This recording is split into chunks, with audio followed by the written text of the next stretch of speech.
So I think we're in a position to kick off. It's quite a fewer people in this class than we did in the last one. That's cool.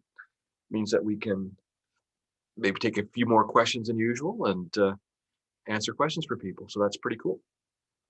All right. See, Katie has just started the recording, so that's perfect. So we can get rolling. So first thing I'm just going to let everybody know is that if you do have any questions, please type them in the Q&A section rather than in the chat window, because sometimes the chat starts to go by so quickly that it's difficult for Katie, who's our moderator, to catch the questions as they go by. So you get a better chance to have your question answered if you put it in the Q&A. Although I don't imagine that's going to be too bad. We've only got about, oh, okay, we're up to 40 people now. Maybe it's going to be busy again. People are probably aware by now that I spend the first 5 minutes talking about something other than the painting class. So people are starting to tune in a bit later, which is all cool. So let's get kicked off. So my name is Geoff Davis. I'm going to be doing this class on revealing the secrets of painting miniature eyes. Painting eyes is secretly easy. And what I do in all these classes, I start a little bit. I'm going to talk about a few different subjects first, and in about 5 minutes, we'll kick off into the subject matter. That's so that people have time to get adjusted in their seats. They're not going to miss anything critical if they jump in from another class like Tanya just did, which is awesome. Welcome, Tanya. And so first thing, as always, when I start these classes, I'm going to just give a thank you to Reaper for putting on this event and making it free, which is fabulous. Giving access to so many people to get some good instruction, to have a chance to interact with other miniature painters. I love Reaper's approach to beginner painters. They're very supportive. The paint and take kits are great. I love the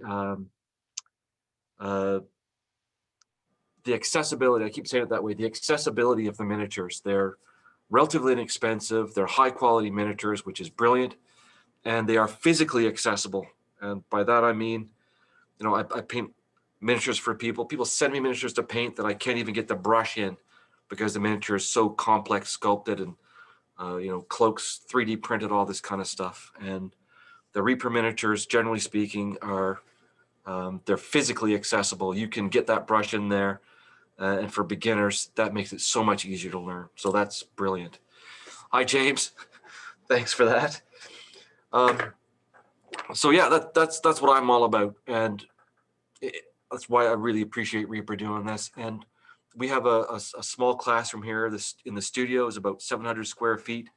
So under ideal conditions, we can have 18 people on the other side of the wall. They're all taking a painting class together, which is what I love to do. And Reaper supports me in that. They send us miniatures for the classes, and that's really amazing. So big thanks to Reaper. Since I started down this, you know, I've been painting miniatures for a long time, but since I made myself a full-time miniature painter, I've been taking classes every chance I can get. And so I want to say a quick thank you to some of the instructors that I've had. I've taken classes from a lot of people now. And Miniature Monthly is a Patreon that I subscribe to, and they in particular are fabulous. Their instructors are really knowledgeable. They have those new videos coming out every month. Some are very basic. There's aimed at beginners. Some are super advanced, and I love that. And I have taken classes in person from Elizabeth Beckley, from Matt DiPietro, and from Aaron Lovejoy. And every month I take an online class, one-on-one with Aaron Lovejoy, where he kind of helps me make my practice effective so that I'm learning effectively. And I love taking what they've taught me, not just them, but all the instructors I've learned from, and turning it back around and trying to boil it down into foundation principles to pass on to beginners so that beginners get the start that I didn't get. I've been painting miniatures. It's 2021, so 41 years now I've been painting miniatures. The first 20 years were with enamels, lots of Ral Partha, lots of Grenadier, Rapham, all that good stuff. But I have to admit that kind of the first 20 years don't count because I really didn't know what I was doing. I had no way to learn, no way to improve. Around year 2000, my wife and I moved up to Iqaluit in the Arctic, Canadian Arctic, and spent 2 years there. And Reaper was offering free shipping.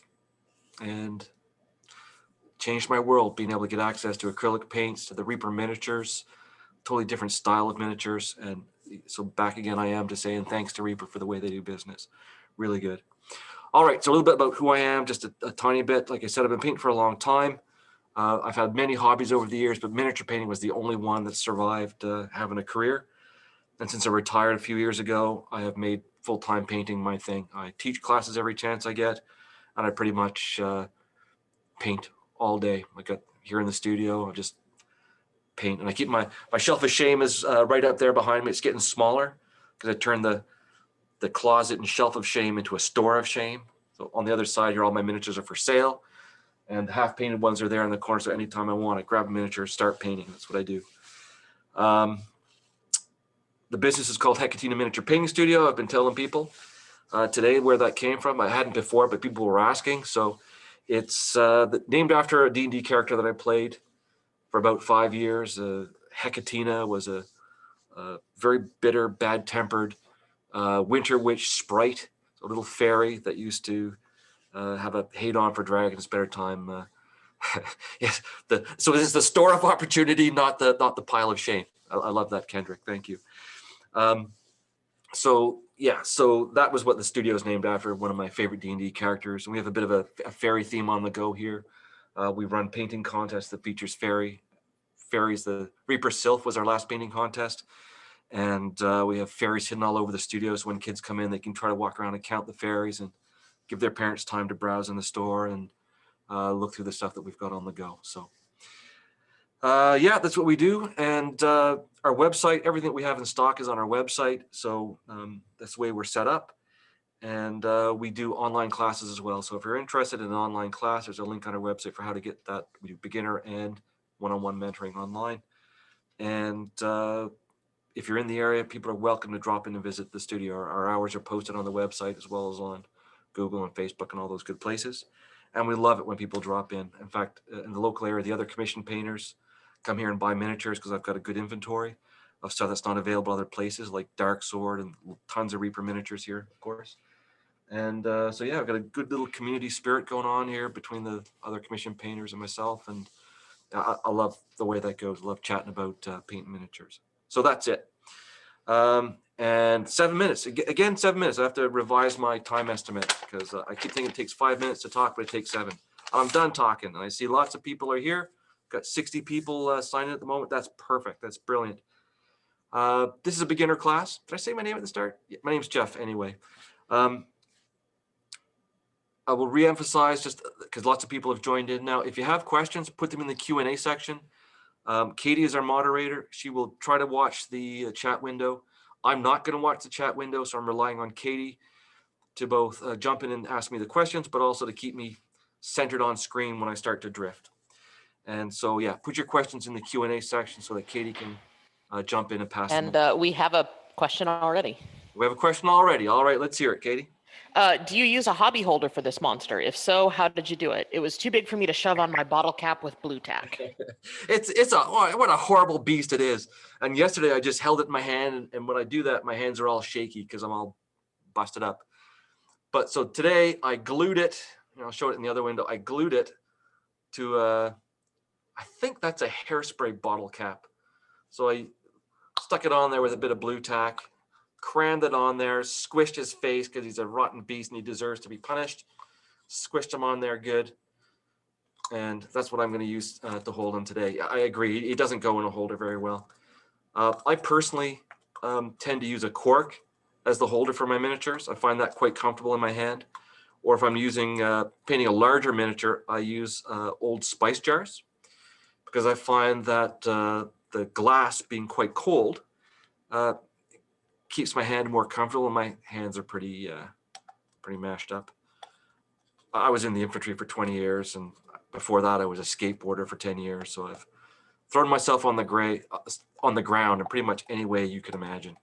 So that's where we're at. So now we got our guy crammed back on the holder where he belongs, and that'll help me keep him a bit better in focus, keep him in the right position from the camera, and you can see all his many, many hideous eyeballs. I probably shouldn't have taken him off there. Now he's not going to stick. It'll be my luck. All right, there we go. We're going to put him to the side for now, though, and I'm going to switch to the other camera There we go. Now we're in painting class mode once again. And I remember to put my eyes on this time. There we go. Got to put on my eyes to teach how to paint eyes. That's where we're at. All right. So what is this class about? Painting eyes is secretly easy.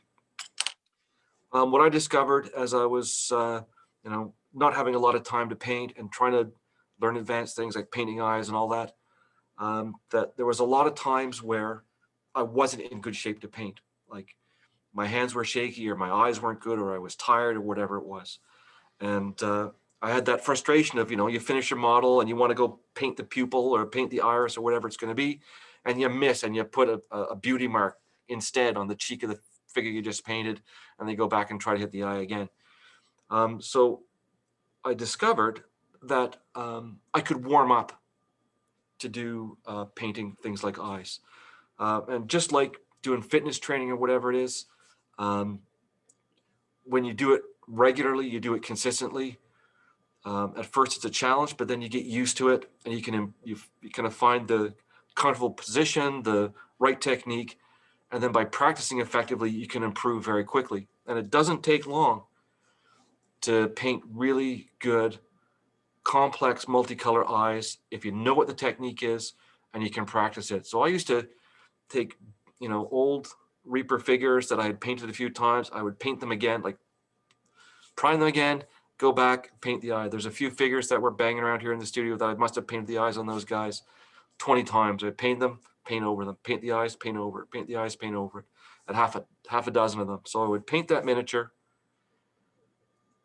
paint the eyes, and then I would grab another one right away, paint another set of eyes, grab another one, paint another set of eyes, do 4, 5, 6 sets of eyes in a row. And by doing that, I would know whether I was going to be able to paint eyes that day.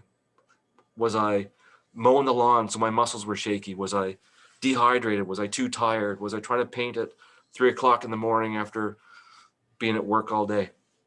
You can tell right away whether or not conditions are right. And if they're not right, it's okay not to do it. Find something else to work on, do base coating, do miniature prep, whatever.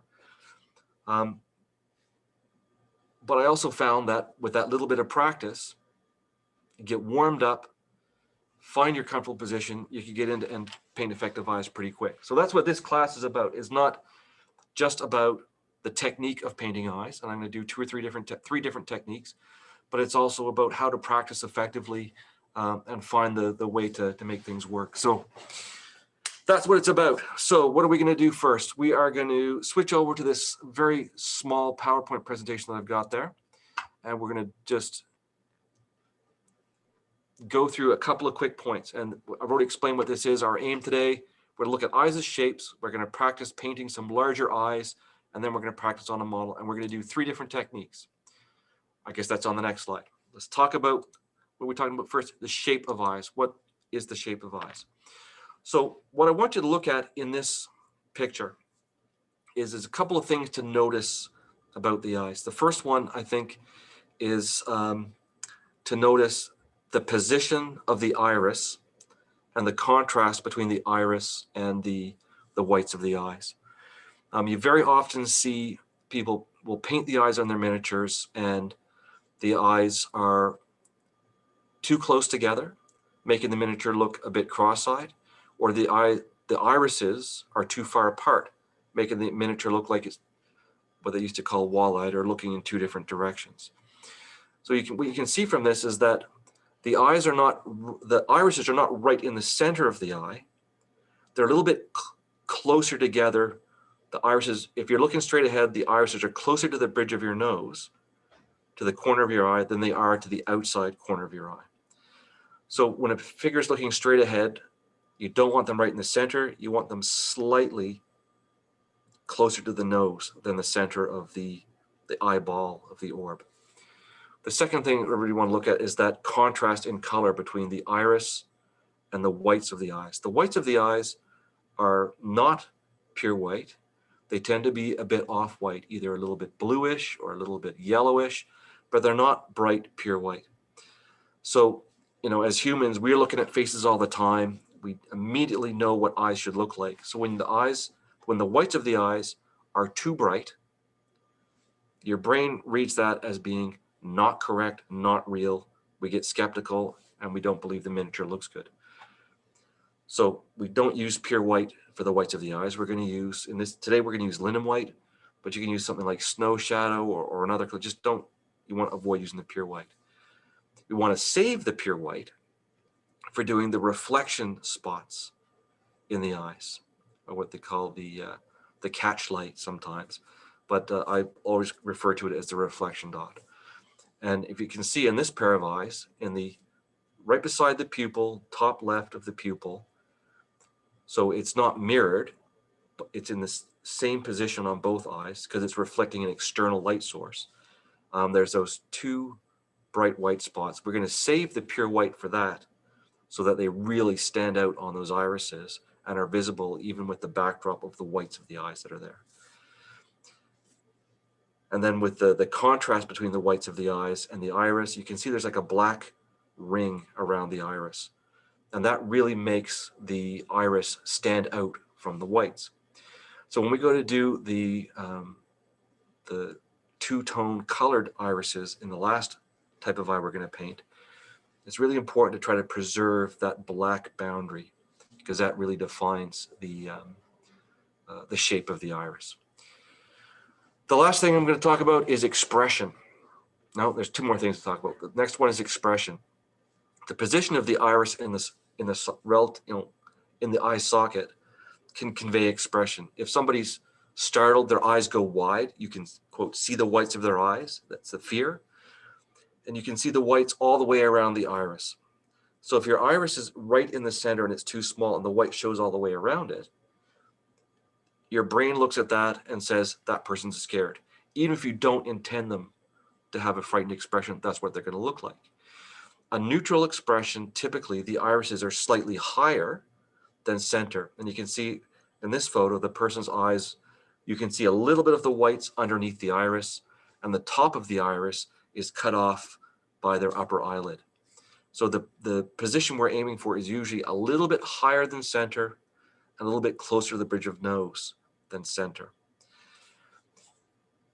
And another trick, something to kind of think about is that if you're having trouble doing that positioning, we'll have the eyes look in a different direction than straight ahead.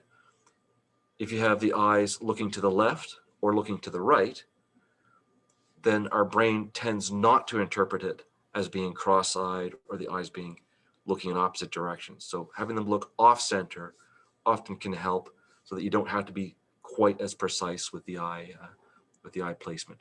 Last thing to look at on this, when we look at the irises, the brow, underneath the eyebrows there, creates a shadow on the top of the eyeball. So the top of the eyeball gets shadowed, and the lower half of the eyeball catches the light kind of reflects through it and it makes it look bright.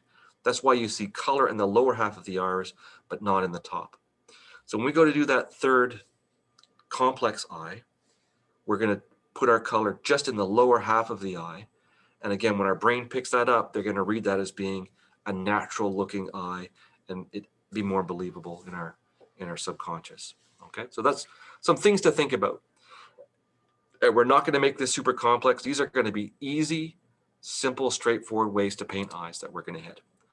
And there's a couple of examples right there done on, the one on the left is a little bit more complex. The one on the right is a very simple eye like we're going to do here in a couple of steps. All right, so the eyes that we're going to paint, we're going to do three types of eyes. The first one is a simple eye. Reaper used to have a how-to or a hobby corner on their website that had a bunch of different techniques explained. And in one of them, there was a thing they called the Betty Davis eye, which there's all kinds of different modified versions of it. This is a modified version of that. It's a very simple eye. Next, we're going to do a two-step eye, which is, it takes a little bit more delicacy to position the dots, but it's even simpler than the first simple eye. And then we're going to do this, what I like to call the modified Derek Schubert eye. I took a class from Derek Schubert on painting eyes and faces a while back. And this is a slightly simplified version of the eye that he quite often paints and quite often demonstrates in his classes. So we're going to do a two-toned iris with a white reflection dot, a colored eye, but it's a simplified version of the one that he often does. big fan of his eyes and faces and the way he paints. All right, and there's our Devendra there telling us to get on with it and start painting some eyes. So I'm going to get out of that. I think what I'll do is I'll leave it on. I'll leave that slide on that natural pair of eyes there, and just kind of slide that up into the corner a little bit, so it gets kind of out of our field of view. But it's there as a reference. We want to think about position of the iris and how we're going to do things. All right, so now is the moment you've all been waiting for. We're going to start painting eyes on the miniature. But no, sorry, I lied to you. We're going to practice first before we do that. And what I discovered is that you can practice the eyes on something simple like a sheet of paper. So if you have a piece of paper around that you want to grab, I'm going to just paint on this little piece of plastic. We're going to practice the eyes here. It's actually more difficult here, but we can paint really big eyes and then work our way down to making smaller and smaller ones. And that warms us up, gets us in practice to go and paint them on the miniature. So that's what we're going to do. So time to build the palette. And we only need 4 colors for this. We're going to use black and brown. We're going to use an intense brown, linen white, and we're going to use pure white. What did I do with the pure white? There it is. Okay. It doesn't really matter how you put these on your palette, but I'm going to basically put them all on the top here. You probably don't need very much paint because we're only doing tiny little eyeballs. But if you make your dot of paint there on your palette too small, it might dry out pretty quickly. So give yourself a generous amount of paint. You don't have to use this intense brown. I like using this intense brown. It's a kind of a classic eye color, but you can use blue or something else if you want to. If you don't like that color, it doesn't really matter. We're going to use the linen white for the whites of the eyes. And then we're going to use that pure white for reflection dots. And there we go. All right. Do we have any questions pending there, Katie, or should I just bash on? No questions at the moment. Okay. So here's what we're going to do. We're going to load up our brush with some of this black and brown. And I'm using a Raphael size 0 844 that's it's in fact just about brand new. I started breaking it in during the previous class pretty much. But it helps to have a brush that's in really good condition. Ideally, you want a brush that has a pretty good tip on it for this kind of thing, but it doesn't have to be the best brush money can buy. If you have a synthetic brush that's in pretty good condition, with a reasonably good tip on it, you can do these techniques with that kind of brush just as well. Okay. So what I'm going to do is I'm not going to thin the paint too much at this stage. Really, I'm just going to take some of the paint out of my reservoir paint there. I'm going to kind of smooth it out on my wet palette so that it loads the brush smoothly. So I don't want to have like big blobs or chunks of paint on the exterior of the brush. I want the paint to really be inside the brush. That makes it a bit easier to manage. And then what I'm going to do, I'm going to find my super comfortable position here. And I'm going to find a position where my brush is being held in a really comfortable position. And I'm going to work really pretty much with just those few muscles in my fingertips because they're quite stable. Those joints are quite stable. If I'm trying to paint using my wrist, using my arm, moving my shoulder, these big muscle groups, they tend to be quite shaky. They're not very stable. So I'm going to have my elbows down on my chair, be stable, and I'm going to work primarily with those micro movements of the muscles in my fingers, fingertips, finger joints. And what I'm going to do is we're going to start with this simple eye. I'm going to paint one relatively quickly here. And it basically consists of filling the eye socket with a dark color. And this is going to be end up being our eyelashes, essentially, the perimeter of the eye. And then within that, we are going to paint the whites of the eyes. And you'll notice that those are basically kind of oval shaped. Well, I'm going to put another oval shape, which is going to be the white, right in the center of that. Just like that. And those are the whites of our eyes. Okay. So essentially, it's just 2 little brush strokes. A dab of brown, making an oval. Another dab of brown to make an oval. and then 2 dabs of white to make the whites of the eyes. And I'm stalling for time so that my whites will dry as I do this. White, and then white. See, the paint's still too wet. Not quite going to work. All right, those whites are almost dry. So then the next step would be to place the iris. And again, that's just like 1 dab of paint. It's like a single dab oval shape. And actually, I don't think those are even close to being dry. Someone asked if they could use black instead of black and brown. You sure can. Any really dark color.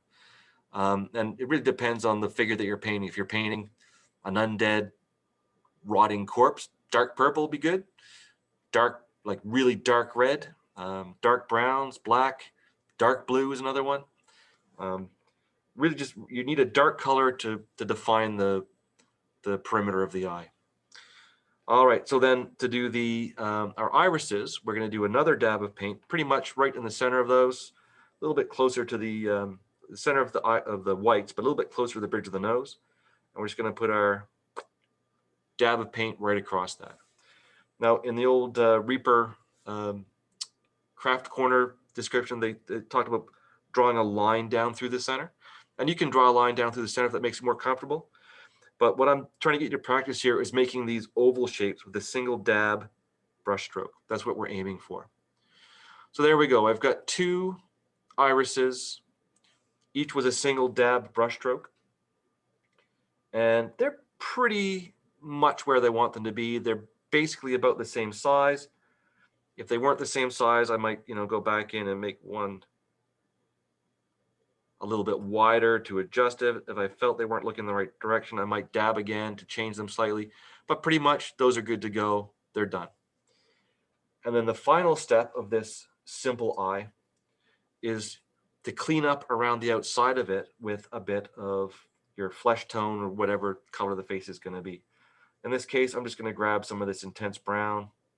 I'll throw a little bit of linden white into it to kind of make it a bit more opaque. I'm going to pretend this is my flesh tone. And then I'm going to clean up around the outside of it with that flesh tone to cover up the bit of that line that went outside. So this technique that I'm doing right now is called cutting in. And what I'm doing is instead of trying to reach out with my brush and paint with the brush tip, where it's really easy to make a mistake and miss, instead I'm kind of painting up to the eye and then pulling away without actually pointing my brush at it. So I'll bring the brush up like this and then pull away at the last second, with that being the edge of the eye. So I'll do it kind of like that. And that reduces the risk of making a mess of that eye that you just carefully placed, but you still manage to clean up the perimeter. And in fact, when you get really good at this, you can carve in really close and reduce the size of that perimeter, make the eyelashes and that part even thinner if you want to.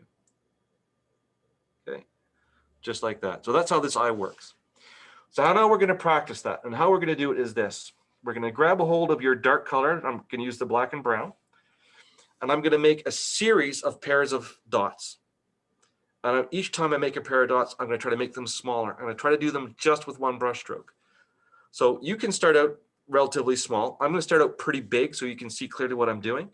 And then I'm going to go back, and after I do all the brown dots, I'm going to go back and practice doing the whites, getting progressively smaller. And then I go back and do the irises, getting progressively smaller again.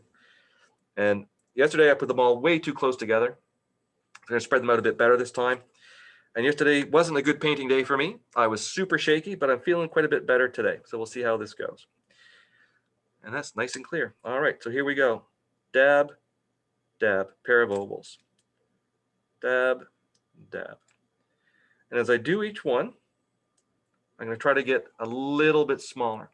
Remembering that our purpose here is to practice these shapes in anticipation of painting the eyes on our 28mm miniature.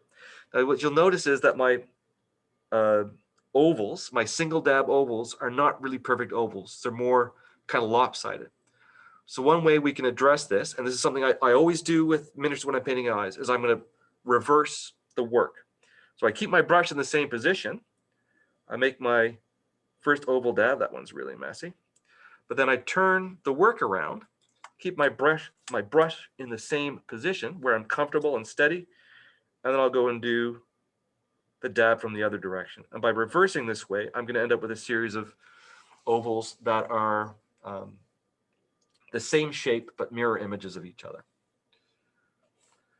And again, challenging myself to make them smaller with each pair that I do. So I'll do some really small ones now. Oh, my paint got a bit too thin. Sticking that paint up again. There we go. There we go.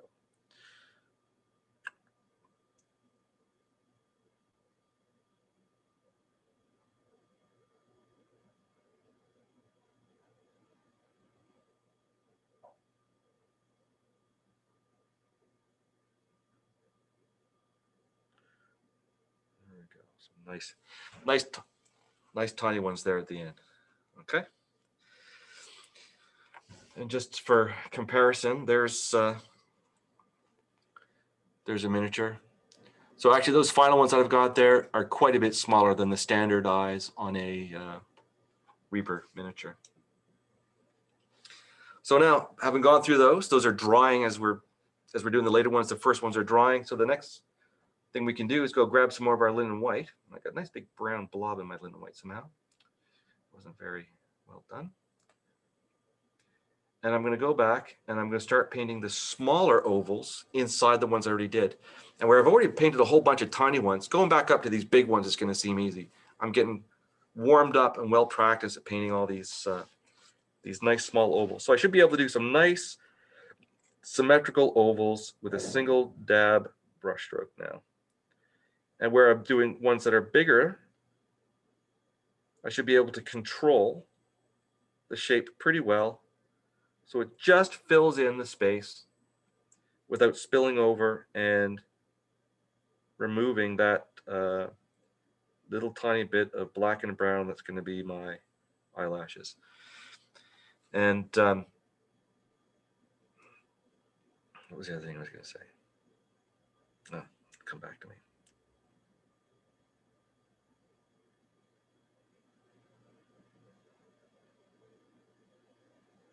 Oh, right. So we're doing this on a flat surface right now, okay? If you're painting on a piece of paper, you're probably finding that the paint dries almost immediately and it sucks the paint right out of your brush. Painting on this little piece of primed plastic, I'm finding that I can't control the shapes of the ovals quite as well as I would like. This is actually more difficult than painting on the sculpted spherical orbs in the eye sockets of a miniature, the typical one. So by getting comfortable with this, when you go to actually do these ovals on a miniature that has sculpted eyes, it's actually going to feel easier. You'll have better control because that slightly raised round surface is going to catch your brush more easily than this flat surface. All right, there we go. A whole bunch of kind of gross looking white ovals in those eyes. So now that I've gone through all those, probably the first ones are almost dry. So I'm going to go back, load up with the black and brown again, and I'm going to just bash right on and do a whole bunch of the irises. Now the first few I'm going to do, I'll just do them right in the center as though, just like basic, but then later on I'll start doing some that are right off screen there. Wow. I'll do some that are looking left and looking right. So let's start with some that are basically looking straight ahead. Those ones are a bit off, so I'm going to reshape them a little bit. But I'm not painting brush strokes like this because painting like that is not going to help me when I go to try to do those dabs of oval shape on a miniature. So if I go to make a correction, I'm still dabbing it because that's what I need to be able to do when I go apply it to a figure. And that looks a little bit more balanced now. I think the one on the left is still a little bit smaller than the one on the right.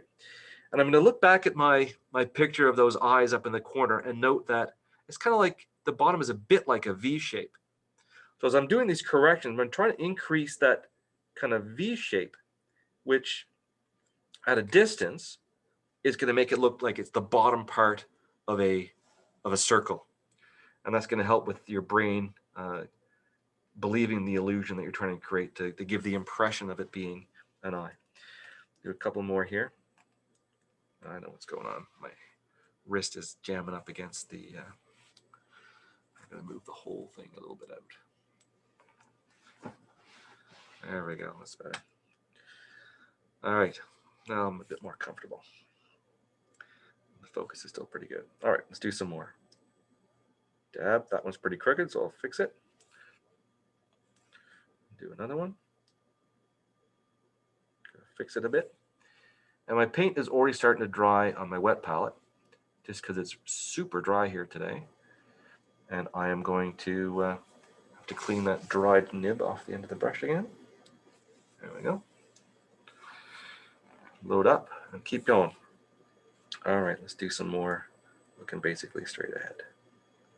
There we go, that was a bit better. It's a little bit narrow. There we go. And I'll start doing them looking off to the side. I'll do one looking left. Not really, those look too small, so I'm going to make them a little bit bigger. The second dab. And it might seem like doing a second dab like this would be crazy to attempt on a 28mm miniature. And initially, you're going to find that you won't be able to hit the same spot accurately twice. But once you get comfortable with the technique, and you know the technique, what it is, with a bit more practice, you will be able to go in and adjust the shape and position of the irises that you've painted, even on a 28 or 32mm figure. All right, let's do one looking the other way. To fix that one as well.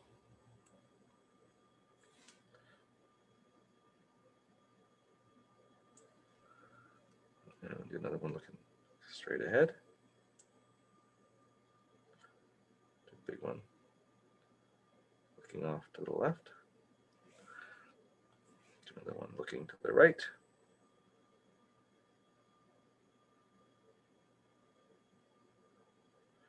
Straight ahead.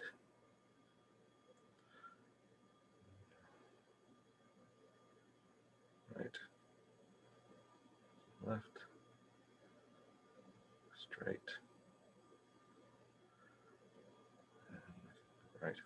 So getting down to those much smaller ones, clearly I'm getting bigger daubs of paint and they've spilled outside the margins, which is cool. So now I'm going to go grab that flesh tone, well, kind of flesh tone brown that I made, and I'm going to practice cutting in around these to clean up the perimeter, just like I did on that first big pair of them. So I'll cut in. So there's a question. Yeah, go ahead. Well, more of a comment, I guess, but someone is having trouble with white covering the black color underneath. So that may mean that your white is not opaque enough. So that can be two things. One could be that you really need to shake up the white paint. Like the pigment may have settled out in the bottle. And I find that happens to me all the time. So you get more medium than paint and it doesn't have very good coverage. There are also some whites that are simply better than others, right? That's why quite often I like to use that Vallejo Ivory. I like this Linen White because they're quite opaque. If you're using these paints and they're not giving you good coverage, you probably do need to really shake them up a lot and just stop using the paint that you already put on your palette. Give yourself a new daub of paint and start working with that. If you're still not getting coverage, then you might have to do them twice. But generally speaking, one daub will do it. And you can see what I'm doing here. I'm doing one daub of the Linen White, which was pretty well shaken. It's not giving perfect coverage. You can see a little bit of the undercolor showing through there, but it's good enough for what we're doing. So if you're still having a problem after trying that bit of troubleshooting, you may have to just simply switch to a different white paint. And I often have that problem when I'm doing the white reflection dot, that it doesn't really seem to be bright enough. And sometimes in that case, I'll switch to a heavy body acrylic paint, like a paint from a tube, like a paste. And then that has its own challenges, but that sometimes can help with getting the paint opaque enough. But I wouldn't do that yet at this stage. Try what I suggested and see how you go. All right, hopefully everybody has also been still cutting in and doing their painting around the perimeter. I have a terrible habit of talking with my hands, which makes it more difficult to paint and talk. So hopefully you are all well ahead of me now.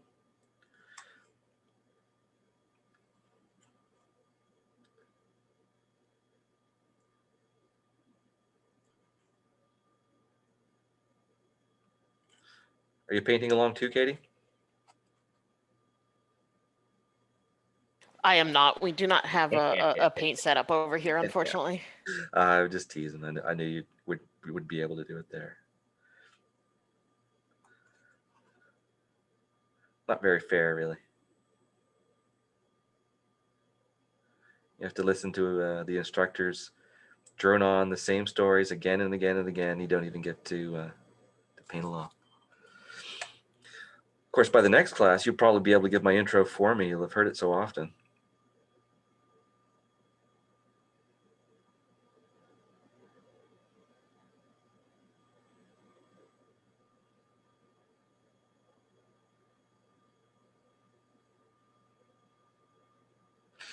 So if you find that this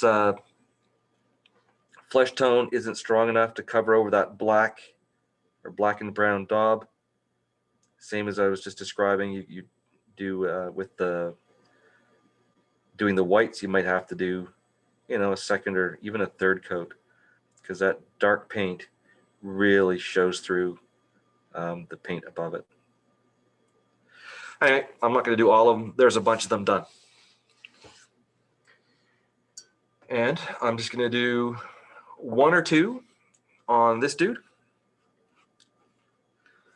to show you what it looks like in practice. But I'm not going to spend a lot of time doing these. We should have quite a bit of time at the end of the class for questions and for you to practice doing these techniques on your figure. And then I encourage you to post those pictures on my Discord channel on the Reaper Virtual Expo server. And if you post your photos there, I'll give you some feedback on what challenges you might be having. There we go. There's a couple. I'm gonna do one more great big one there. There's a great big eyeball looking at me. I have to remember not to paint all the eyes, because if I paint all of them, there's a chance this thing might come to life, and it is gross and disgusting and scary, and I don't want it alive in my basement or in this studio. So we're not going to paint all of them just in case it comes to life. All right, so whites are done. Now I'm just going to go back and grab that dark paint, and I'm pretty well rehearsed now. So those oval daubs might not even spill outside the perimeter onto my flesh tone. So let's go. We'll do the big one first. I'm going to get my comfortable position, align the brush to the figure to the brush, and then go in and do my daub. And it didn't spill over the side at all. But I don't really like the position. I don't like the size of it. So I'm going to do it again, and I'm going to move it a little bit closer to the left. So he's kind of like looking down at the ground there. I'm going to make all of these eyes that I'm about to do looking in that same general direction off to their left.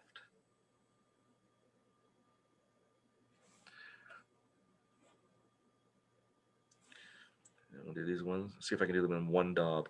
Bloop. Bam. And it's not quite big enough, but not bad. All right, so these are the ones I just did right in here.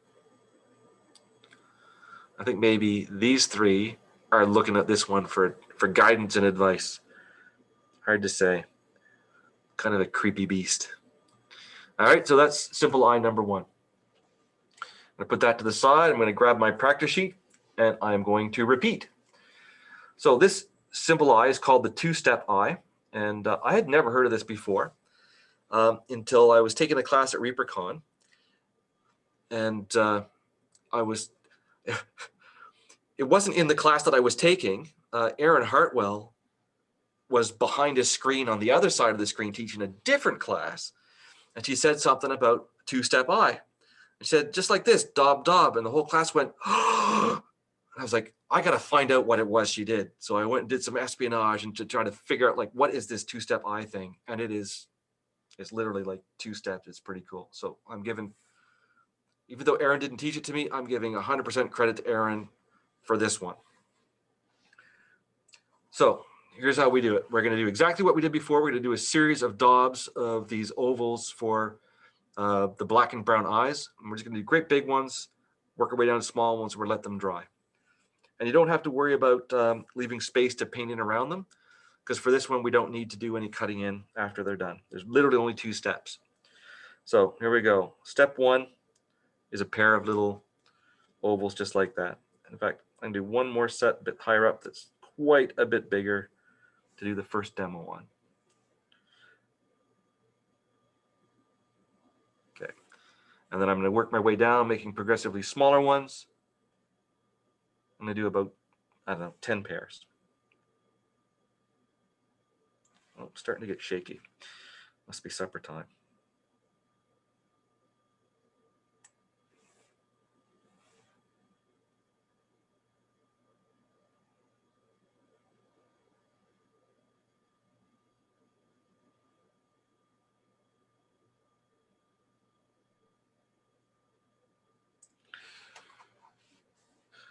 So this time I did one eye, and then I'm going to switch it around. I'm going to paint the ones facing the other direction. And this is an important skill to kind of get used to, because quite often you'll find that part of the miniature blocks the brush, whether it's like a fold of sculpted hair or the bridge of the nose or whatever, or a low brow, whatever it might be. It's really important to get used to finding your brush comfortable position and then adjust the position of move the figure to align with the brush. Try not to move the brush to align with the figures. And when you get in the habit of that, it makes a lot of things quite a bit easier.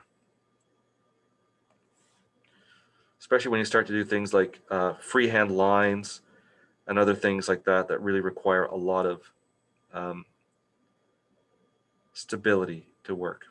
There we go. Whole bunch of pairs of eyes. Clean my brush out. I'm going to just grab the linen white now. Load my brush up with that. My linen white is getting quite a bit of water in it, so mine might be a little too thin now. But actually, for this particular technique, it shouldn't matter. So step 1, we put down the brown to fill the eye socket. Step 2, we put in the whites of the eyes with simple daubs of white paint. So we're just going to put daubs like that to create the whites of the eyes now. So these guys are going to be looking pretty much straight ahead. So I'm going to do left corner of the eye, right corner of the eye, and there's my eye done. Same thing on the other one. Left corner, right corner. Done. And we've been practicing making these progressively smaller white daubs, which makes this actually pretty easy to do. And in fact, I would be pretty comfortable going back in and adjusting the shape of those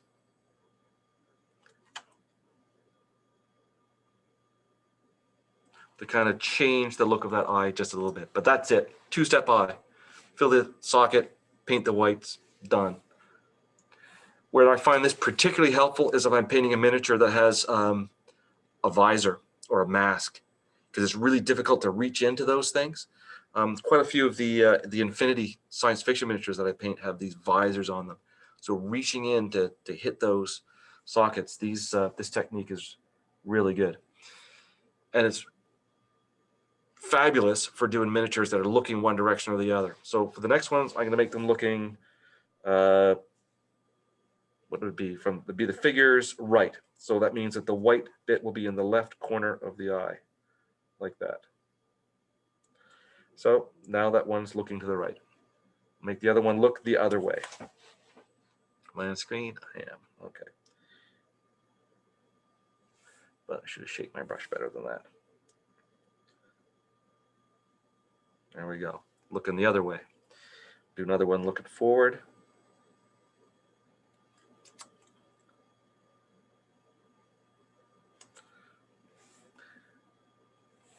Another one looking left.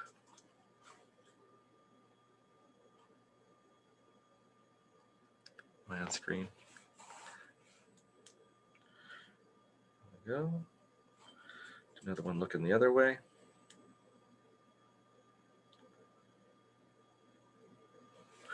Oh, and I'm cheating. I'm not reversing the direction. So I'll do the next one exactly what I did before. Okay. But this time, I'll turn it around and do the daub from the other side. There we go. And you can see I made a big mess on that one, right? There's the white spilled over the edge. Well, that's all right. This is practice, getting warmed up, getting ready for the big show on the guy with 100 eyeballs. It's all good. All right, let's go back in and do some more. We'll do one looking the other way now.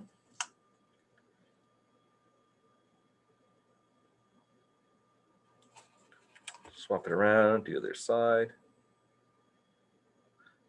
I'm not super happy with the shape of that one.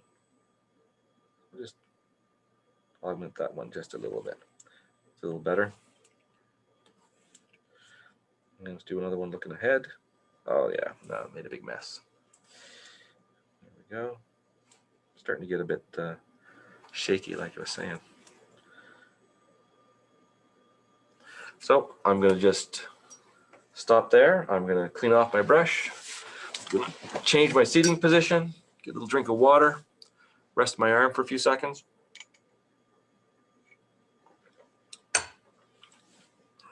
And then I'll kind of get back into it.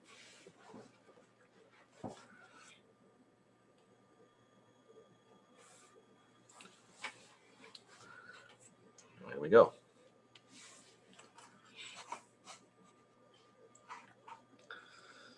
Yeah. Too much paint.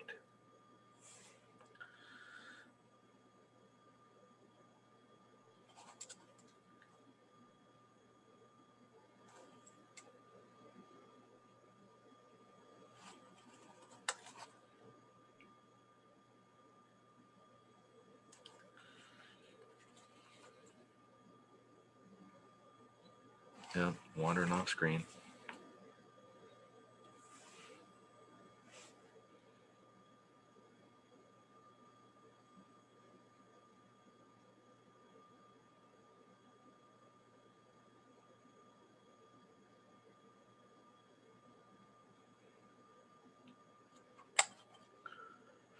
Okay, so those last ones were not the best, but even though they're pretty tiny, you can still pretty clearly see which way those figures are looking.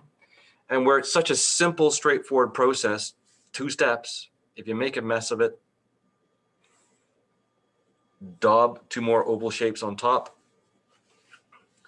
redo that socket filling, and then go back and try the white dabs again.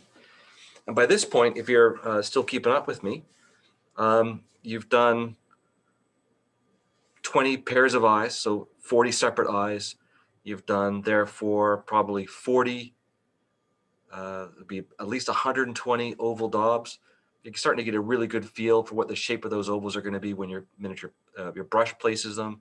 You're getting used to the feel of your paint. You're getting a sense of what the painting conditions are like, and you're getting progressively smaller and smaller, finer, more precise dots, which makes you in really good condition to go and do this on your miniatures. So I'm going to do just a couple of the 2-step eyes on this big ugly dude, because he's already got, I mean, most of his eye sockets are already painted, right? So in fact, it's going to be like a 1-step. I'll just do like this one here. Make it look kind of down towards the ground. There we go. That eye, 1 daub of paint, it's done. It's looking downwards. Do one more. I'll find one eye and make it look like it's looking back up at him. This one underneath here. We'll make it kind of looking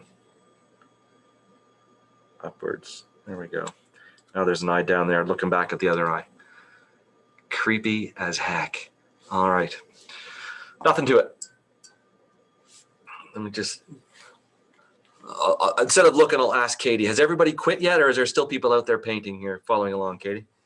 Looks like there's still some people here. We also just had a couple questions. Okay, go for it. The first is, how about non-human eyes? Same, I use the same technique. What I generally will change though is maybe the color. I generally speaking don't paint a pupil, but if I'm painting a really weird alien race or frogs, as an example of a weird infinity kind of figure eight shaped iris, cats have a different shaped iris. So you can use the exact same technique. It's the same brush strokes. It's the same placement of those oval shapes in the right spot and at the right size. You just need to kind of look at the eye that you're painting and break it down in its component pieces and look for those oval shapes. So like with the frog's eye, I might do two ovals that slightly overlap to get that figure eight shaped iris. Just think about it in terms of those basic, simple shapes, and you've already got the technique there for placing the ovals on the eye sockets. Is there another question? Somebody asked in the chat about whether you tend to do eyes first or towards the end. Yeah, I get that question a lot, and at this stage, now that I've got this technique, and I know what the technique is, and I know I can judge from doing a little bit of practice whether or not it's a good painting day or not. I do it whenever the mood is right. So sometimes if I'm painting a miniature and I start doing the skin tones, painting the face, and it grabs my attention and I start kind of getting a sense of what the story is behind the miniature, I'll just put the eyes in, because the eyes, window to the soul, the personality starts coming out, starts helping me tell the story by putting the eyes in early. Other times I do it right at the end. It might be the very last thing that I do. Sometimes I do it right in the middle. It doesn't really matter anymore, because with the precision that I've got from and knowing whether I can be precise, I've got it doesn't worry me anymore to do it whenever. I would say maybe I do paint the eyes typically whenever I do paint the face. So if I'm painting the face pretty early, I'll often paint the eyes pretty early on. And if I'm doing an object source lighting or something more complex, I might paint the eye socket, but I'll leave the placement of the reflections until I'm sure about the relative position of the highlights in other places on the miniature. So like non-metallic metal, the highlight placement tells you what the light direction is. I might wait until I've got those placed before doing the eyes, so that the position of the reflection dots is appropriate for the overall piece. Yeah. Any other questions there, Katie? Nope, you're good at the moment. All right. So what we're going to do now is a more complex eye. We're going to take what we've been doing so far and take it up a level. And I will admit that there's an ulterior motive for doing the two-step eye. By doing the two-step eye, second, we got warmed up, and then we practiced making those tiny white daubs smaller and smaller and smaller and smaller and smaller. Well, guess what? You're now well prepared to do the white reflection dots and place them precisely when we do a more complex eye, which has got a couple of colors in it. So by getting this far, we are ready to do something more complex, but it's actually not going to be that hard, because we've already practiced the hard part, which is the reflection dot. So I'm going to do exactly what I did before. I'm going to paint a whole bunch of pairs of eyes, and then we're going to make some modified Derek Schubert style complex eyes with a colored iris. So here we go. Whole bunch of pairs of eyes. I'll do the first one's pretty big, again, so that we have something to do the demo on. And then I'm going to paint lots of smaller ones to give time for these ones to get dry.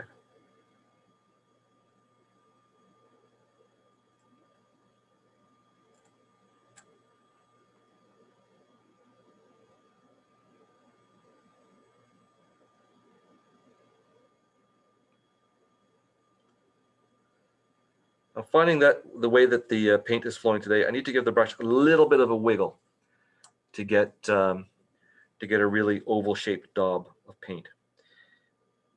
So that's why you see me kind of giving it that little wiggle as I go. Usually I find that I don't need to do that, and certainly I don't usually need to do that on an actual miniature. the paint is drying really fast here. You can probably see that blob of paint forming on the end of my brush as I go. And that's what's giving me the issues.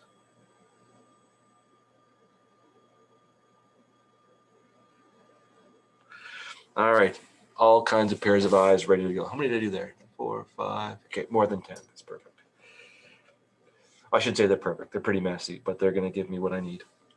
All right, so now that you're armed with this technique, you can make this eye as complicated as you want. You can make it, you know, one eye blue, one eye green. You can do all kinds of fancy stuff because the sizes of the shapes that you need to place are all bigger than the white dots that you've already done doing those two-step eyes. So we can pretty much, you know, sky's the limit at this stage. Quite often at this step, I'll do a flesh tone oval first to give, like, as you can see in our sample picture there, she's got pink in the corners of her eyes, both on the outside and the inside. I might do that flesh tone oval first and make the whites oval a little bit smaller to leave that pink showing. But again, it depends on the size of the miniature you're painting, what your preference is.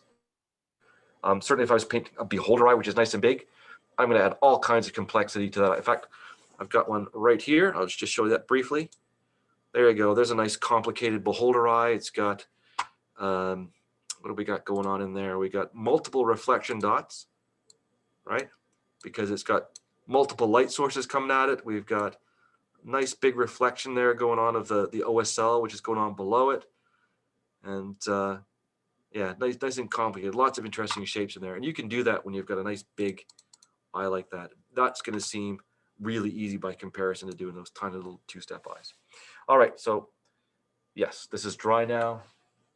And I'm going to go and start doing this demo of the complex eye. So this one is, we're going to do the whites now. This is the linen white. And I waited too long. It's dry on the brush. There we go. Clean that off. Start again.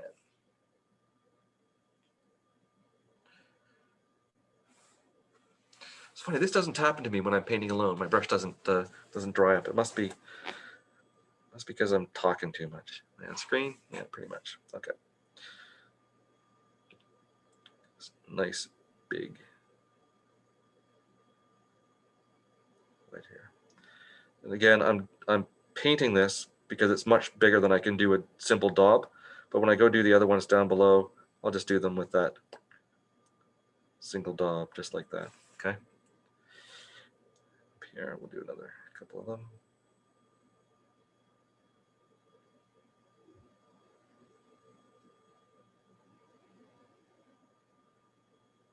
Okay, there we go.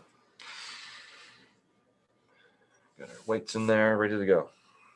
Now, next thing we're going to do is we're going to place the iris. And this is going to be like the first iris that we did, but instead of letting it spill over the boundaries, I'm going to paint it.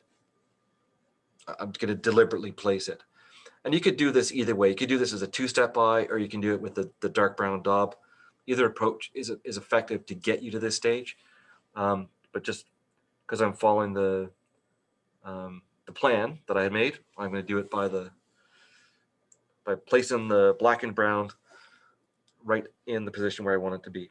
Now, I'm going to do this wrong deliberately, and then I'm going to go and fix it.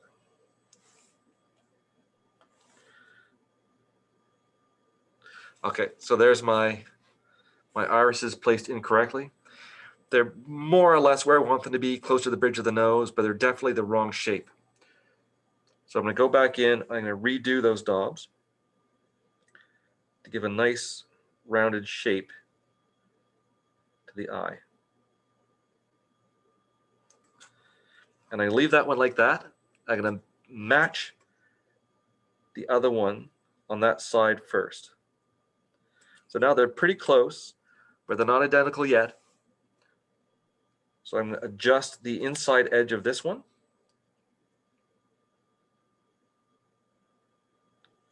Daubing it in there. And then I'm going to do the inside edge of the other one. Again, I'm daubing that so that I'm practicing for what I'm going to do later.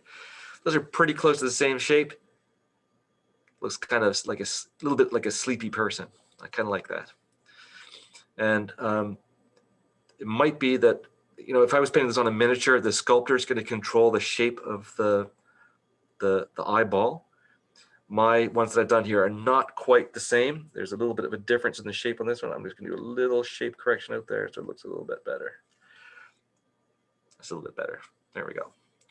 All right, so now the next step is, as I said, I don't normally paint a pupil. Okay, that's generally speaking is a step too far. And it's very hard to be really precise with the placement of those tiny pupils in exactly the right spot within the iris after you've painted them. So rather than risk getting to this stage and then putting the pupils in the wrong spot and making them look cross-eyed or whatever, I generally speaking don't put a pupil, especially if you consider if I was trying to do this on a 28mm miniature, that's taken, it's very difficult to be precise. You know, in terms of the accuracy, you might get it in the right spot 3 times out of 10 if you were lucky, right? So I personally don't find it to be worth the risk. But what I do is actually I will do that lower half of the iris. I'm going to use my intense brown here. Get that flowing a bit better. It's been drying out in the palette. Maybe I'll top up my palette with a little bit of water. There we go. So what I'm aiming to do now is I'm going to try to, exactly like our picture up in the right-hand corner there, that lower half of the iris, I'm going to try to make an arc with a single daub of paint. So it's going to be something like this, but instead of making that kind of oval daub, I'm going to move the brush a little bit and make a little bit of an arc like that. So my daub is going to be more of like a squished bean. And here we go. We're going to put these on the lower half of those irises. Just like that. Okay. Now, if you find that that's not bright enough for you, then what I'll do is maybe add a little bit of the linen white into my color or use another color entirely. Like if you're doing green eyes, maybe you use like a medium warm green for the first color, and then on top of that, put some moth green or something really bright like that. So want to be careful that your second color is not brighter than the whites of the eyes or brighter than what your reflection dot is going to be. For this case, I mixed a little bit of linen white into the intense brown. A good color to use would have been the sandy brown. That works really good on top of this intense brown. And I'm just going to redo that little daub a little brighter in the same spot. There we go. And then the final step is the placement of the reflection dot. Now, what we've been doing up to this point is the eyes are kind of mirrors of each other. But now the white reflection dot is determined by the exterior light source, not by what's going on inside the eye. So it's a spherical shape. The eyeball is a spherical shape, and that sets what the shape of the reflection is going to be. The reflection typically is going to be a sphere or a circle as well. So I'm going to go to my pure white, mix it up a little bit because it's been sitting on the palette for a while. And what I'm going to try to do is place, got a little bit of brown still in the brush. I better clean that out a little bit better. It's making my white not quite as good as I want it to be. There we go. Get that loaded up there. So I'm going to do a couple of samples off to the side first to show. In fact, I'll do it on this this other pair of eyes first. So I'm trying to make a circle. So you might need to move the brush a little bit. The brush typically doesn't want to make a perfect circle. You know, if you go straight down with a spotter or one of those kinds of brushes, like a very short bristled brush, you can get a pretty good circle. But typically if you go straight down with these, the tip squishes off to the side and you end up with a kind of an odd looking shape. So what I like to do is to just use the edge of the tip and kind of wiggle it a little bit to make it round. You don't want to do this right in the center, because if you do it right in the center, like I just did there, it gets, your brain is brilliant at filling in information. It will interpret that as the white dot is the pupil, and interpret it as either being an alien or it's a blind person or something like that. So you don't want to put that white dot right in the middle. The other challenge you run into is, sorry, I grabbed the wrong paint, is if you put the white dot on the white of the eye, it's really not bright enough to be visible. It's there, and I look really closely, I can see it, but it's not bright enough to be visible. So a good option is to have it partially go into the iris, or just on the side, close to the edge of the iris, but completely within the iris. So like I just did on that one there. Just a dot, but a little bit of a wiggle to get it. Okay, and we want them on the same side because they're reflecting the same external light source. Now, if you're doing a larger figure and you have multiple light sources, like I was showing with that beholder, then maybe you might want to do, you have two little dots side by side. Or if you've been watching She-Ra and Bose weeping and trying to beg something out of Glimmer or Adora there, you might have, that style of, a little bit more of a reflection dot. Yes, I was watching She-Ra last night, trying to relax after a long day of painting classes. All right, so we're going to do our reflection dots on these ones. We're going to put them on the same side as I was just doing. A little bit of a dot, a little bit of a wiggle, nice round reflection dot. It looks basically like some pretty good natural eyes. Okay, so what I'm going to do now, and I encourage you to do, is to just grab a hold of that linen white, do a whole bunch of the whites of the ones you've got on the black dots you've got prepared, and then go back, do all the brown the blackened brown irises in order, then go back and practice the little squished bean, brown arcs, or whatever color you choose, arcs in order, and then go back and do a whole bunch of little reflection dots in a sequence. And by the time you're done that, you will never be afraid of a pair of eyes again. Like I said, my experience has been, teaching a lot of beginners has been that after about 10 pairs of eyes, you've really got the technique in hand, and it's never intimidating again after that. Unless you have to do it live on camera in front of an audience of hundreds of people or whatever like that. But fortunately, you guys are a much friendlier audience than I used to get in the Army, so this is all good with me. Nobody's swearing at me, nobody's throwing stuff at me. It's brilliant. Of course, I swear at myself sometimes when I mess up and spill the paint or whatever, but generally speaking, this is I quite enjoy this. So as I'm going through, I'm just gonna do a whole bunch of these, and if you have questions, I encourage you to ask them. We are at about actually we're only at about an hour and 15 minutes. So officially we have 45 minutes left. And where this is a beginner class. So any question is welcome. And I'll probably give you the answer in context of what we're doing here, but you're welcome to ask, whatever questions you like. And again, I talked too much and the paint dried. There we go.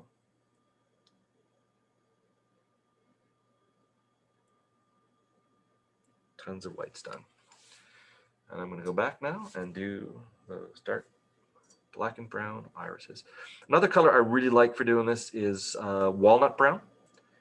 And sometimes with I do quite a lot of sci-fi figures lately. I'll use that black indigo color. Again, one of my favorite colors for this. I've also done the eye sockets with burgundy wine on occasion. I quite like that color. That works pretty well. I know that a lot of people like brown liner, but for whatever reason, it never seems to be close enough when I go looking for a dark color. So I don't use it very often. It's on my paint rack, but and I don't not like it. It's just not a color that I typically reach for. One of these days, I'll run out of walnut brown and I'll probably start grabbing it. But for now, I'm pretty happy with what I got. There we go. Do one looking off to the side. The other way.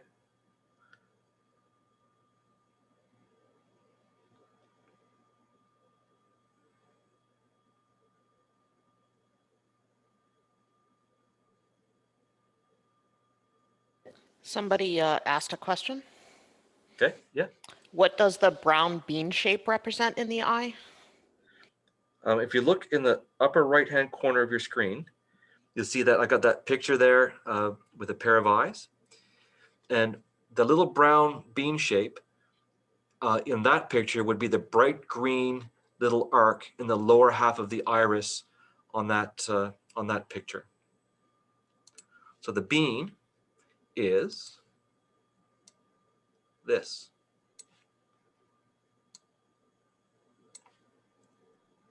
Okay.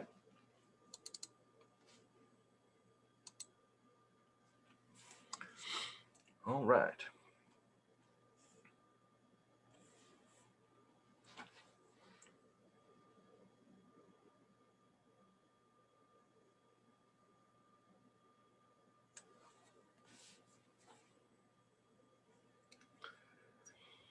And just to say it again, in case that person wasn't here when I talked about it earlier, the reason it's only in the lower half is because your brow shades or casts a shadow across the top half of your eye. And then when the light does go in your eye, where some of the light is bounced back out, it makes that lower half of the eye, of the iris, look quite bright. So you really only have the color showing in the lower half. And you want to make sure that that little brown bean shape, little brown arc, doesn't completely cover the lower half of the iris. You still want that dark line at the bottom to show, so that we've got the iris really well defined and separated, visually separated from the white of the eye, to give it so the shapes are really clear. It needs to be really clear so that when your brain is looking at that tiny face and that tiny miniature, it can immediately recognize what it is, and then your brain helps fill in the rest of the information. And the eye, you're given the impression of the eye, but then when the brain fills in the rest of the details, it looks more natural.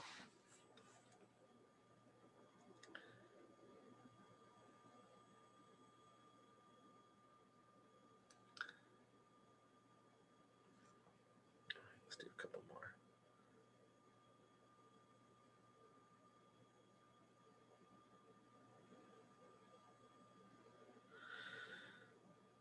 Breathing. Nobody's asked me about breathing in this question or the last one.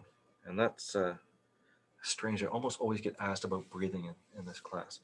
So for precision when you're breathing, okay, when you're, so to integrate the breathing with painting really tiny details, the key is not to stop breathing, right? Because those micro muscles run out of oxygen really quick, right? So as soon as you stop breathing, hold your breath for 10 seconds, whatever, those micro muscles start to shake really quickly. So you don't want to stop breathing. You want to keep breathing at your normal speed, and then maybe take in a half breath. At that moment, put down the daub of paint, and then finish taking the breath and keep breathing normally. And that way, the movement of your breathing, moving your hands, doesn't shake the brush as you're doing that daub of paint.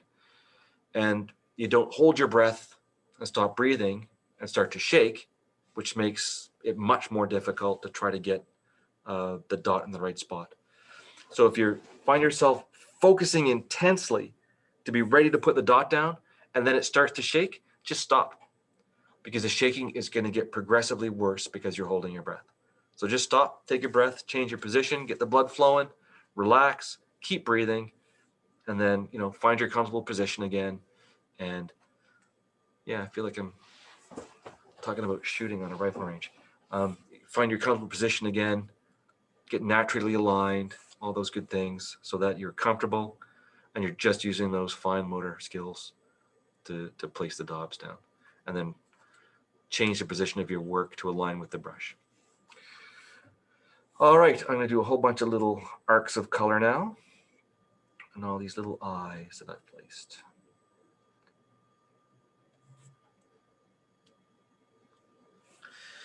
All right.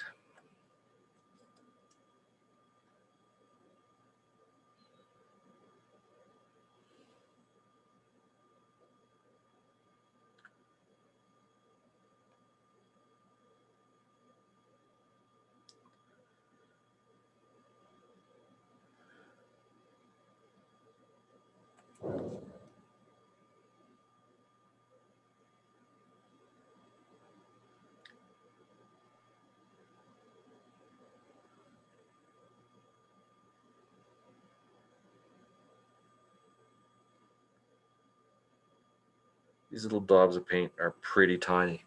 So if you start getting that, I'm not sure if you can see that, but there's yet again, that dry spot of paint on the tip of the brush.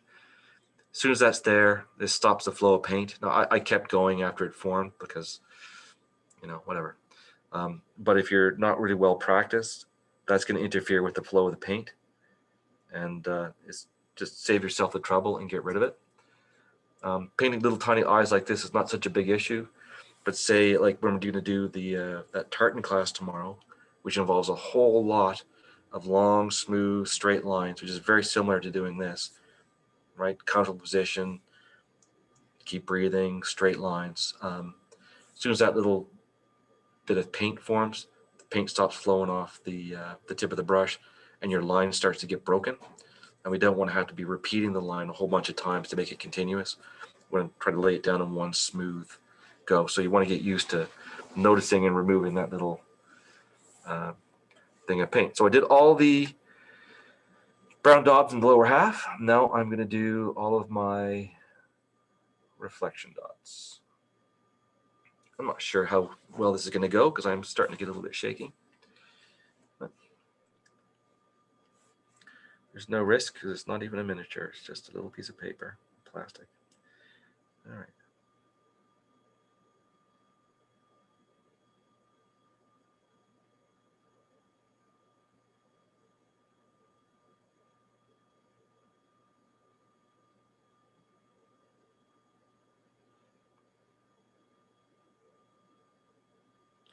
One thing I found useful for this technique, doing these tiny reflection dots, is to reach in to do it and be really light and just accept that sometimes I'm not going to reach in far enough and I'll miss. And when that happens, I just go back, try it again. It's better to be too light with the pressure than to press too hard. And that's another good reason to get rid of that little thing of paint on the end. Because with the little thing of paint on the end, you have to press too hard to get the paint to flow because that's blocking the flow of paint. And when you press too hard, you risk the flood. So as I was saying before, often I'll use heavy body acrylic artist paint to do these daubs because they're really opaque.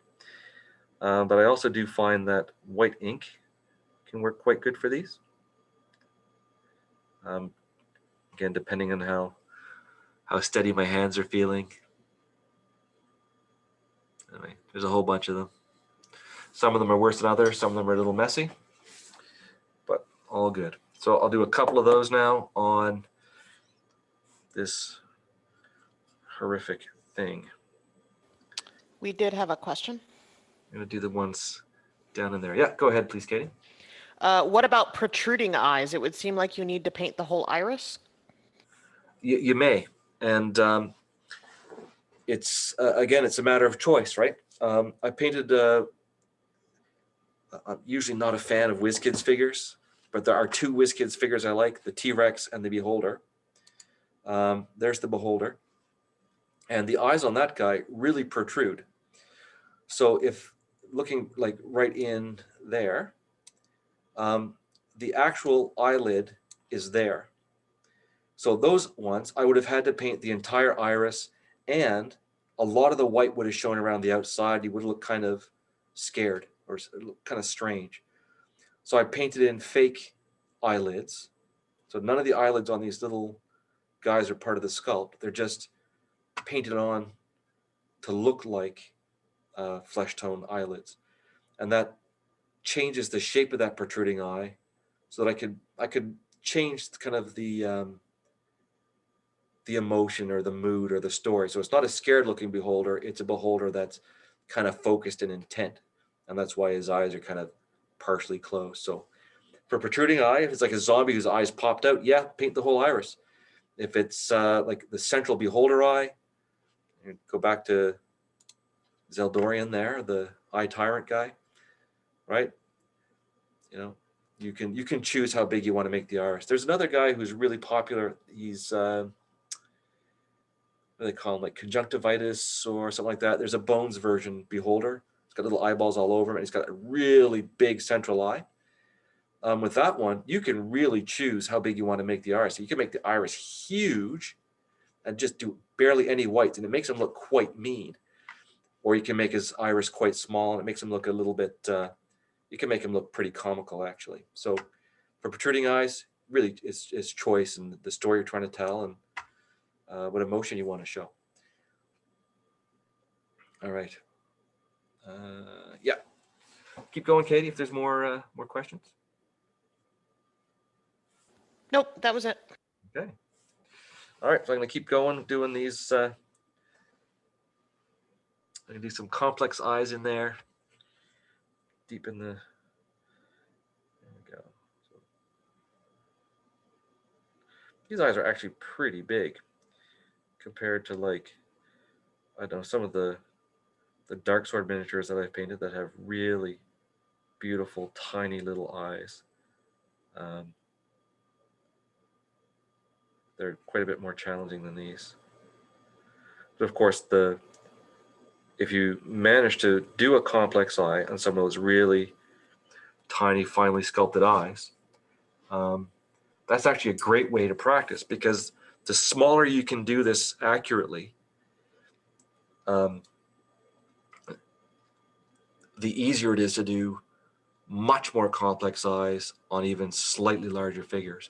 You go and do half a dozen tiny little, you know, maybe even some of those old Raoul Partha, Tom Meyer sculpts that are tiny, tiny little eyes. Pull off a complex eye in a couple of those, and then go back and paint a dark sword miniature. Seems easy. Go from that dark sword miniature up to some, you know, Warhammer orcs or something like that, where the eyes are like fist size by comparison, and you can, sky becomes the limit, right? You can make them as complex as you want. Same as on this guy, right? Like, who was it? Metal Chaos, right? Was in the class yesterday, and he posted a bunch of them that he painted on this guy in the Discord channel. If you go back and take a look at those, he did all kinds of additional complexity in them, like little veins and red daubs and all kinds of stuff. And you know, once you've got the technique, it's just practice. And once you're well practiced, nothing to be afraid of. Try something more complicated, and you'd be really surprised what you can pull off. Like I said, I've had not just one, but lots of first-time students at a paint and take on their first miniature do a two-tone complex eye like we're doing right now on their first mini. And it's just because they were shown the technique, they knew what the technique was, and they went for it. I don't make it easy for them, right? I set up a big magnifier and this camera at the front of the classroom, and I do a demo under the webcam and project it on the screen at the front of the classroom, so it's like 50 times life size. And they're like, "Oh, thanks for painting the eyes on my miniature." I'm like, no. And then I paint them black again, hand them the miniature, and let them say, "Your turn, go for it, you can do it." And 9 times out of 10 on the big screen with everybody in the class watching, they daub in those oval shapes, daub in the white reflection dot, and you know, they just go for it. Once you know the technique, had a little bit of practice, it's I know I keep harping on the same thing, but it's nothing to be afraid of, nothing to be intimidated by. All right, here we go. A bunch of irises.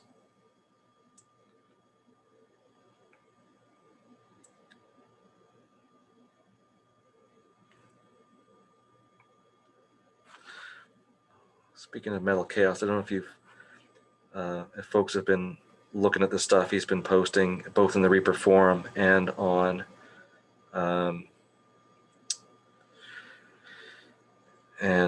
the Reaper Facebook page, but that guy has like leveled up so much in the last couple of years, and his painting is fabulous. So I assume it's a he. I don't know.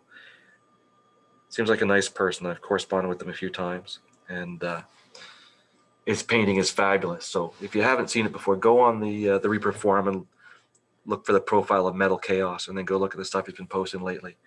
Really, really fabulous.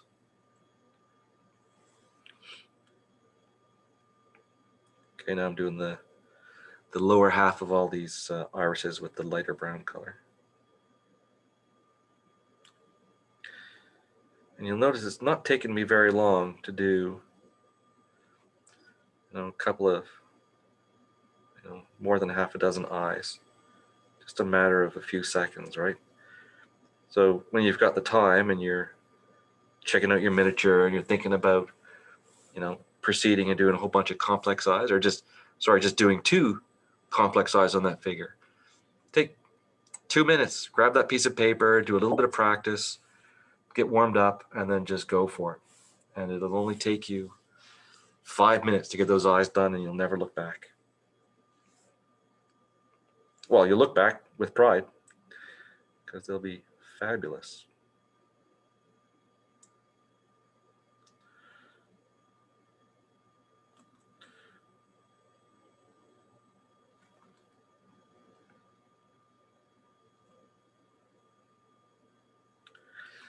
Tiny little reflection dots. God love them. Oh, that one was huge. That was a total fail. There we go. There's a nice little one. Well, he's an evil beastie. Maybe he was blinded in that one eye. That's my story. I'm not going to stick to it, though. I'm going to paint over that. Do it again. Was that one? That was that one. There we go. Look at that. Doesn't even take very long to fix it and do it over. Not even 30 seconds. There we go. That's a little better. All right, so we just did 1, 2, 3, 4, 5, 6, 7, 8, 9 eyes with a multicolor iris, white reflection dots. And it only took, 5 or 8 minutes or something like that. Much less if you don't include me talking so much. All right, so there we go. And I'm not going to paint any more eyes for risk of this guy becoming animated and coming after me. I think I better put him out on eBay or something and send him off to a new home so I'll be safe from him. He's pretty gruesome. What a guy. All right. Are there other questions that people would like to ask? Once again, I'm going to encourage you to post some pictures on the Discord. If you try the practice technique and it works for you, let me know that as well. If you don't like it, it doesn't work for you, you found it impossible to get through that practice down to the point where you could paint a small enough eye to do it on a miniature, let me know that as well. If you don't want to post that publicly, send me a message, let me know. Definitely interested in your feedback as well as helping you guys with some feedback on your painting. So yeah, I checked my ego at the door a long time ago. So if this class is a drag, let me know. I'll be happy to know. We had a couple of questions. I'm going to show you one more. I'm quite proud of these eyes. Somebody asked me yesterday about eyes. I'm quite proud of that one. It's one of my favorite figures, Willow Green Ivy, and quite like the way that she turned out. All right, Katie, go for it. Ask me some more questions. The first was, do you remember the colors you used to do the fleshy parts? No.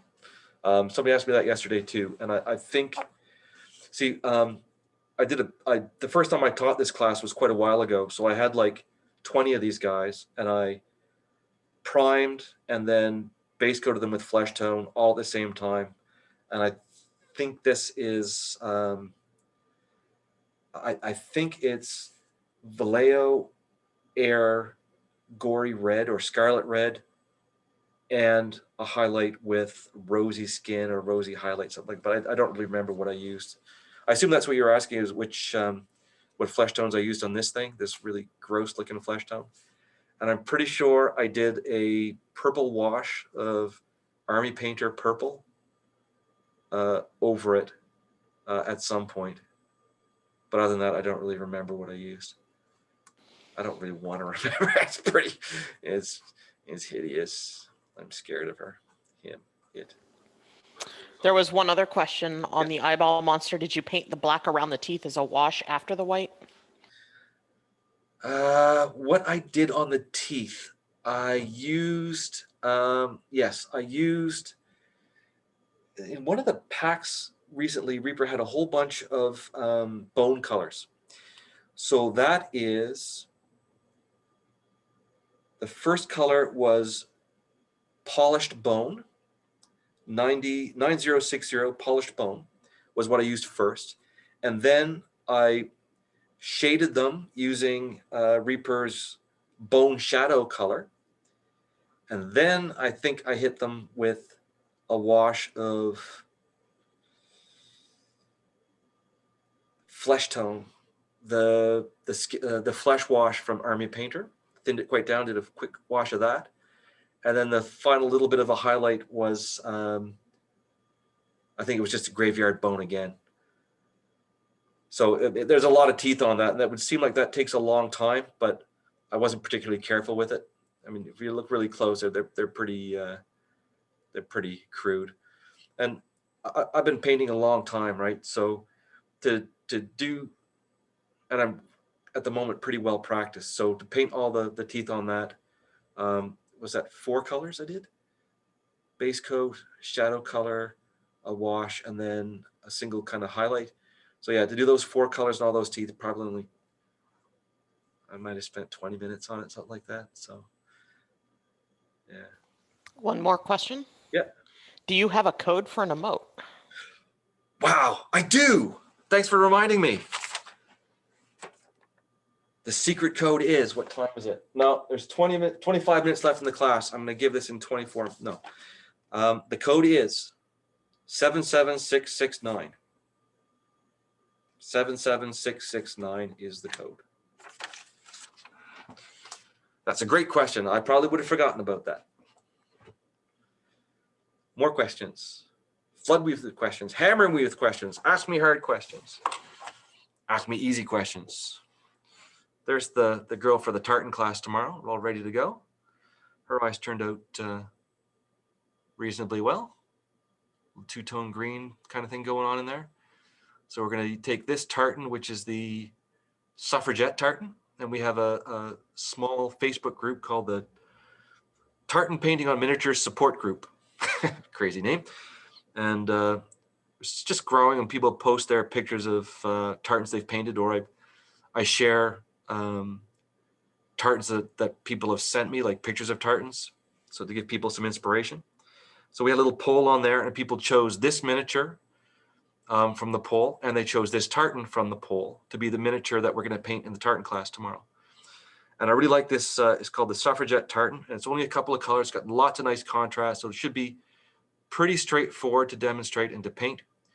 And this is the Highlander heroine from Reaper. I sculpted on the additional skirt because Monday is International Women's Day, and she was kind of half buck naked there, and I didn't really like that, so I gave her a skirt. And there's the demo tartan, and tomorrow we're going to paint that tartan slightly larger on the back of this this cloak, and then I'll probably slap some Highland shrubs on there and post it on my Twitter feed or whatever. If you're interested in seeing what I paint, I post on Twitter pretty much, unless a customer doesn't want it to be posted, I'll pretty much post everything I paint on the Twitter feed because it's easy and I can do it from my phone. I don't have to think about it, right? Whereas Instagram and Facebook and those things take time and thinking and all those things that I'm not good at. We had another question. Yeah, go ahead, Katie. Was that a quote shower attachment unquote on the beholder? A shower attachment on the beholder. Are we talking about the WizKids beholder or the Zeldorian beholder? Oh, a shower attachment. Look at that. No, this guy has big tentacles, and that's what those are. Those are big tentacles. Let's go out and look at Zeldorian.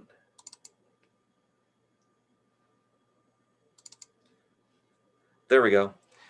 The shower attachment is actually the weird looking raspy bits under his tentacles. The shower attachment. Well played, well played. Any more questions?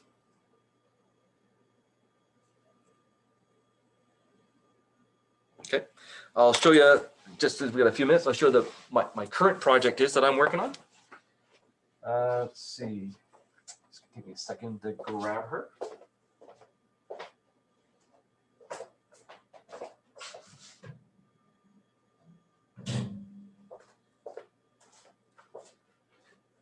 So my current project that I'm working on is, I took a class from Miniature Monthly, Aaron Lovejoy ran it, on how to do non-metallic metal. And they used the 54 millimeter Finari from Reaper. And I got kind of inspired by that. I had a 54 millimeter Monique de Noir sitting in a box that I was preserving for myself to paint. And so I got inspired by that class. And I decided I was going to give her purple armor. So I did a mock-up of the color scheme. So this is my mock-up of the color scheme that I'm going to use for my Monique de Noir. And my intention is to do a low angle light. And her eyes turned out pretty nice, actually.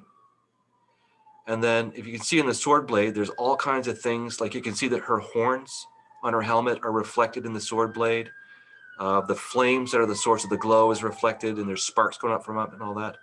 So this was the color mock-up of what I'm going to paint on Monique de Noir. And so here's where I'm at so far. Still very early stages, work in progress. But here's my my Monique de Noir, and her eyes have turned out reasonably well. Try to make her look a little bit grizzled, a little bit older. So some deep crevices, a few crow's feet around the eyes. You're going to give her some more wrinkles. And she's got a big surgical scar going right down the middle of her chest because her heart was taken out. So she's a heartless vampire. And similar to what I did on that Nerea, the anti-paladin there, I've changed the position of her arm so that it'd be better positioned for reflecting what's on the ground. So I'm going to do a reflection of the city burning in the distance, and she's like commanding her hordes to go burn it some more. So this is my current personal project that I'm working on. And I'm going to try to do some interesting freehand designs on that great big red coat tabard thing she's got going on as well. She's going to have that indigo hair and lots of reflections and that kind of thing. I am quite happy with how her eyes have turned out. They look quite stern and menacing. Pretty happy with that. All right. So I'm assuming no more questions have popped up as I've been blathering on. I don't see, unless there is some new ones. Oh, I see an additional question just popped up there. Non-eye related question. How do you go about deciding on colors to start? Keep getting stuck on leather brown. I love painting brown leather. I love using that Reaper Autumn Browns Triad. So what I do is I do have a tendency to get fixated on particular colors, like metallic for this purple. I'm quite interested in playing with that quite a bit. But I get inspired by other people's work. I have students that'll come in and they'll paint something and try something strange. And I'll be like, that might look good on this other thing. And then I'll try it. And then the other thing I do is I keep my my color wheel on the desk all the time. And as soon as I have decided I'm interested in a color, I'll go and look for what the complements are. I'll try to figure out, do I want to do a triad? Do I want to do a split complement? Or what is that I want to try? And just often the color wheel is going to inspire me for what colors I'm going to choose. The other thing is that I'm deliberately practicing certain things. So I'm very interested in object source lighting. My next class here is going to be on object source lighting.